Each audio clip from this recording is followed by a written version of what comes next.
Yo, what's going on, homies? It's your boy Stump back from the OPTC video, and in today's video, diving back into some PvP with the shooter team, who just continuously gets buff after buff after buff, showcasing the new KALIFA. And honestly, like, I gotta say, shooters have just like skyrocketed into like the top 3 teams. It's absolutely wild to think that a month ago, shooters were like non-existent, and now to think that they are literally in the top echelons of the best 3 teams in the game. But KALIFA is very, very strong. Does she fit onto the shooter team? Like I said, we've had so many buffs recently with Luffy Lucci, we have Zoro Kaku, we've had S-Snake, we've had this particular KALIFA, we've had Usopp Lilith, we go all the way back to the sword unit that came out for the One Piece, the end of One Piece Day celebration as well. So a lot of very, very good characters popping up on the team, but today we're focusing on KALIFA. She basically wants you to have a full fighter or shooter team very similar to S-Snake. If you have any of the CP0 units on the team, she gives them an extra level attack up level 6. So this means that Zoro and Kaku and then Luffy Lucci, they will be attaining this particular attack buff. And then she does some nerfing. She reduces speed for all enemies, and then if 8 or more fighter shooter characters on the team, defense down level 5 as well. Her special is super interesting on a 27-second cooldown. Again, if you have any of the CP0 units, she's going to give them level 5 attack up. She does level 5 defense down to a large range, and then if 8 or more fighter shooter characters on the team, targets 3 high defense enemies for 100% chance to half defense, and then targets 1 low defensive enemy for a 4 times attack. And this is massive. When you are reducing the defense and then halving what you've reduced, it's pretty damn strong. So we're taking on the shooter team, see how it rocks. Like I said, it might not be the best shooter team in the game because obviously I'm missing Usopp Lilith and stuff like that. But eventually, once we do get those types of characters, man, I'd love to see what that particular team looks like. But if you enjoyed the video, hit the like button, hit the subscribe button, do all that good stuff. If you guys are running shooters, let me know what you guys run down below. And with that said, let's dive in.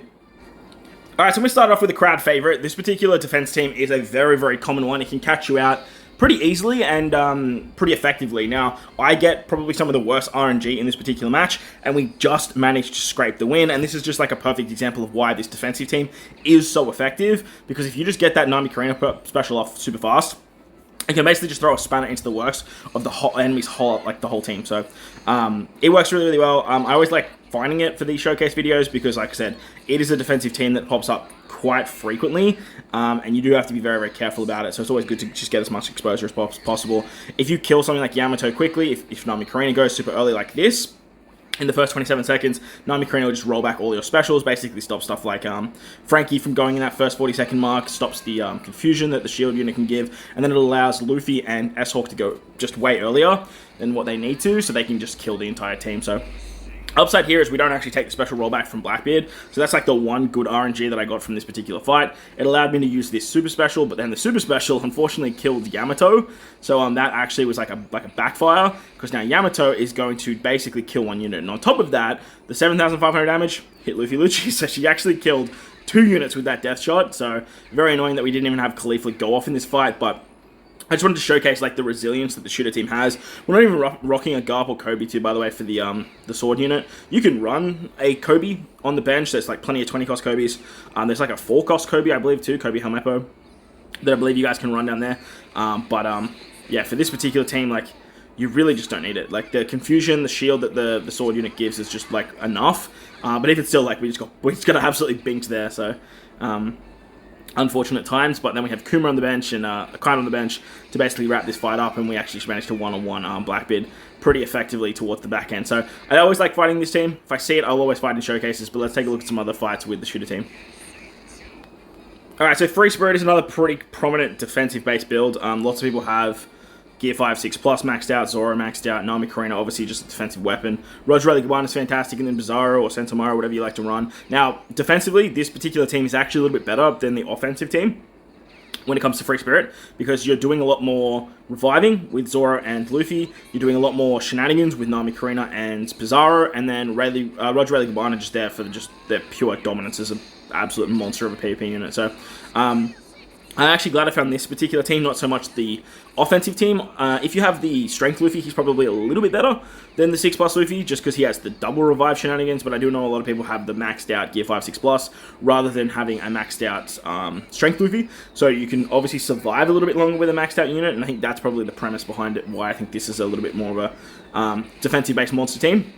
But again, if you have like 150 Luffy Strength, like, he's just going to be a better unit for this particular squad. Now, we are pretty lucky with that confusion tactic. The sword unit, like I said, they are so fantastic with that confusion. They obviously give some pretty nice shielding abilities too, and then their half stats is nice as well. Works absolutely perfect there to stop stuff like Roger Kaban, stop stuff like Nami Karina. And then we can have Luffy Lucci go. KALIFA pretty much is just going to kill a unit here. Unfortunately, she hit Luffy, because Luffy just took all of that defensive drop from Frankie. It's a big reason why Frankie and KALIFA work so well. KALIFA obviously hits a character that has the lowest defense, and Frankie is lowering defense so drastically that the unit that she hits, it's pretty weak at that particular point. Even if they're immune to half stats, if Frankie's lowered their defense in that first 40 seconds, like, KALIFA's going to come in and hit super hard. Now, obviously, we have Usopp Lilith for this particular team. Frankie's probably going to be the unit to slide off. Hell, maybe even KALIFA's the unit that slides off. And then we have to replace, obviously, that PvP Usopp maybe with something like Rise of Shinobu there. Shooters have, like, an abundance of very good characters you can throw onto the team. If you don't have the sword unit and you're not rocking the ink characters, you could definitely bring something like Esper onto the team. Rise of Shinobu, you can see on the bench there, it's definitely a very good frontline unit. You can definitely rock them. You have Suru as well that we haven't really included. You have Verse Kid as some bench nuking if you want to go into strength. You have the Exchange Ace is fantastic as well, because we have a Luffy on the squad. So you have a bunch of different characters that you can bring onto this particular lineup. But I do think that Usopp Lilith is the big one that is missing from the team. Lots of people rate the treasure map buggy too. He's absolutely fantastic. A lot of people start trying to tell me to run 5-man teams. I don't know, man. Just 5-man teams for me, they just seem like just off the mark, especially when you have stuff like Kuma and Akainu that can rock the bench. Like, it doesn't seem like you need to be running 5-man teams, but Treasure Map Buggy and Usopp Lilith are probably the two big characters that I would say, hey, you could definitely find a home for them here. Here's some fun stuff with Strength as well. Obviously, you have like S-Snake, who's fantastic. You can run the Strength Uto, who's also a shooter, and you can do some really fun stuff there. I do have a video up on the channel as well for members that is rocking a fighter shooter team, which I fighter shooter strength team. Unfortunately, I don't have the Uta for that squad, but obviously the Uta was sort of just walking on that squad too. You also have the Sai Uta, who can work fantastically for shooter teams too. And if you really want to get a little more damage output, you have Fuji Kizaru, who are pretty late 150 unit for a lot of people too. Alright, so we're going to dive into some challenge fights now. We're going to take on the big three. That is Weevil, Sentomaru, and the Slasher fight. So this one here is very, very challenging if you don't have a way of sort of disrupting the enemy team early on. The team actually moves really, really fast. They have a lot of speed, a lot of cooldown reduction. Kainu does some HP cuts and then allows Weevil to sort of just pop off. But obviously there are just lots of ways to get around this. And the main one is obviously Confusion, Action Bind, Special Bind, all that fun stuff that this team is super weak to. So if you bring characters that can do that, you're pretty much in for a really good standpoint. Now, Usopp in the middle there is a character that has definitely seen a rise. Obviously, if you have Usopp Lilith, you're probably not going to be using this particular Usopp. You're going to be running Usopp Lilith. But for those that have him level in break 4, I believe, or maybe 5, I think it's 4, he'll have his updated PvP abilities, and he does massive things for the shooter team. 30% cooldown reduction to 2 units, and then 50% to the lowest cooldown is just wild. Absolutely wild. So basically, you can get like a character like the sword unit to go, hit some confusion, have Usopp go, give the sword unit back their cooldowns, just like, I believe this is what, oh no, Frankie gets it. You know, Frankie gets the cooldowns. Basically, if the sword unit goes again, and then you just have, like, everyone confused, everyone loses their specials, and you're just in for a really, really good time. So, as you can see here, we managed to kill, I think it was, who did we kill? I can't even remember who we killed. But, that, KALIFA shot is actually ridiculously strong. We managed to tank the Weevil shot here as well. And, from here, because we don't lose anyone, and we have Frankie, oh no, we do. We don't tank that well. That was, a bit of a misremembrance on my part, but like I said, our bench is just so deep that we can just like come in and clean house. So that's pretty much a wrap for the Weevil fight. 3 against 6 is probably a pretty hard time to recover from. Plus we have Action Bind shenanigans now with Rise of Shinobu off the bench.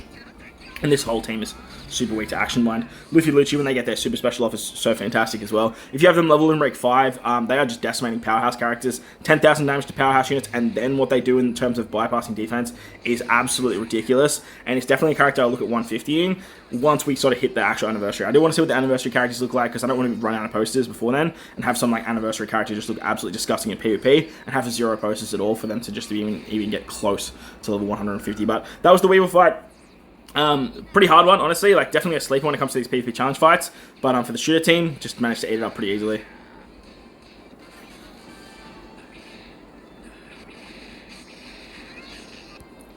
Alright, moving on to a toughie now, we have the Slasher fight, and this is where the sword unit really shines, because the sword unit can basically confuse, which will stop stuff like Carrot and the Sulongs, as well as stop stuff like Roger Relicaban from popping that super special off. Zoro Sanji as well is pretty pesky, so this one is a bit of a sleeper as well with how strong this one is. And then we'll wrap it up with the strength fight, because because that one is actually ridiculously strong as well. So apologies for the quality of audio as well. I have been coming down with a bit of a sinus infection, so I might sound a bit nasally, a bit gross. So apologies for that. Let's see what we're rocking here. Usopp's going to go very early, which is great. So that way we'll get the cooldowns for our Luffy, Lucci, and our Frankie.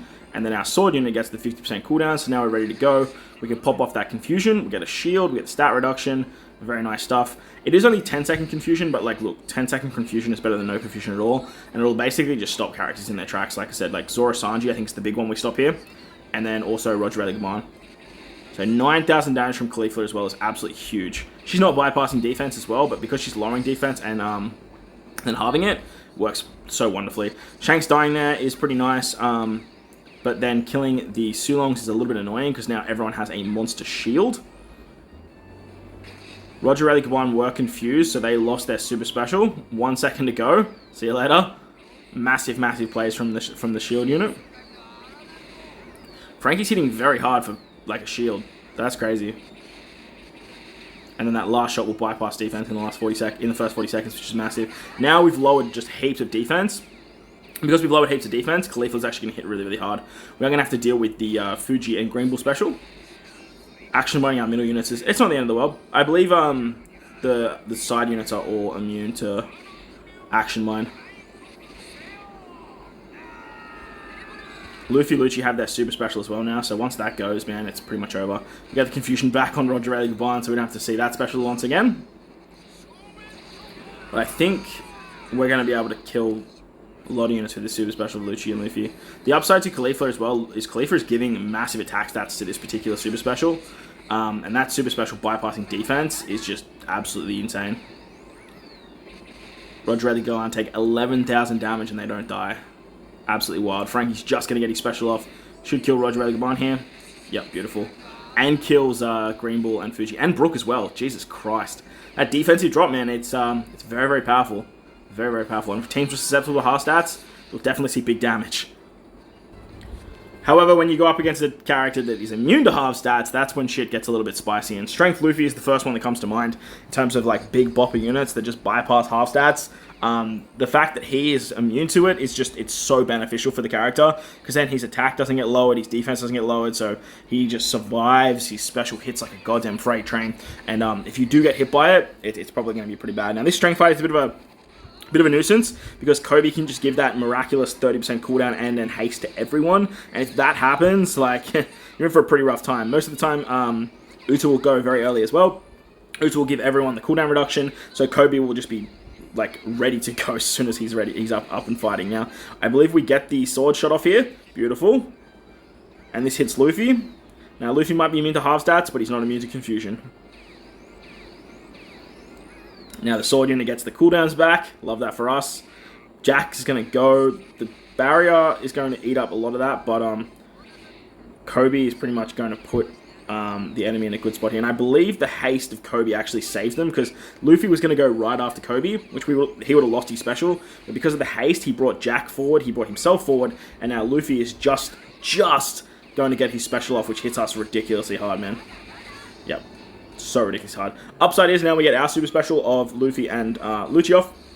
Luffy and Lucci hitting like freight train. I do have them rainbowed out, so just be mindful about that. At level 120, so that's the damage numbers with a maxed out final tap ability coming in clutch there. Managing to take out some of those back end units. Santamaru, very annoying character for strength, because he can just buff that Luffy unit, he can give him cooldown reduction, and he can remove the special mine, which is massive. 7,000 damage through defense thanks to Frankie there. Good stuff, but now we can pop off an action bind today. Perfect, we hit Luffy. Exactly what we needed. And then we're going to have to take confusion ourselves. Alright, that's fine. Usopp died anyway, so the confusion really doesn't matter.